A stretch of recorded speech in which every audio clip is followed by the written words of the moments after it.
আরে এ তো সাধারণ লাঞ্চ, এই আবার এত কায়দা করার কি আছে? হ্যাঁ, কায়দা তো আছেই, কারণ আজকে একটু অন্যরকম রান্না করেছি, খুবই সাধারণ মেয়ের বায়নাতে। তো সেটাকে আমি ভিডিও করে দেবো না তাই কি হয়?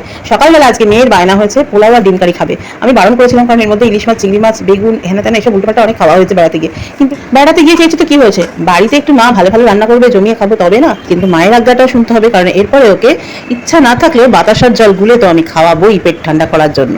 যাই হোক, ঝটপট করে একটু বাসন্তী পোলাও আর ডিম কারি করেছি, সেটা খেয়ে আমার মেয়ে কি করছে তোমরা দেখতে থাকো, ওর কতটা আনন্দ হয়েছে। ডিম কারিটা একটু খা, ডিম কারিটা দিয়ে খা।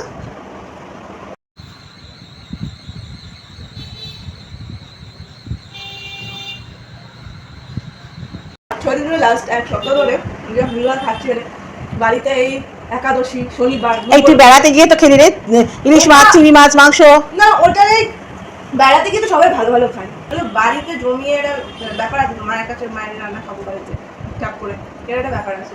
ওই জন্য সকালবেলা এইসব বায়না, সকালবেলা ওই জন্য বায়না হলো, মা আজকে একটু পোলাও করবে, পোলাও আর ডিম কারি। আর মা রান্না ভালো করবে, এটা খুব স্বাভাবিক ব্যাপার, নতুন করে বলা কিছু না।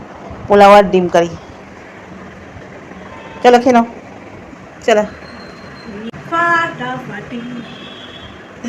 চলো।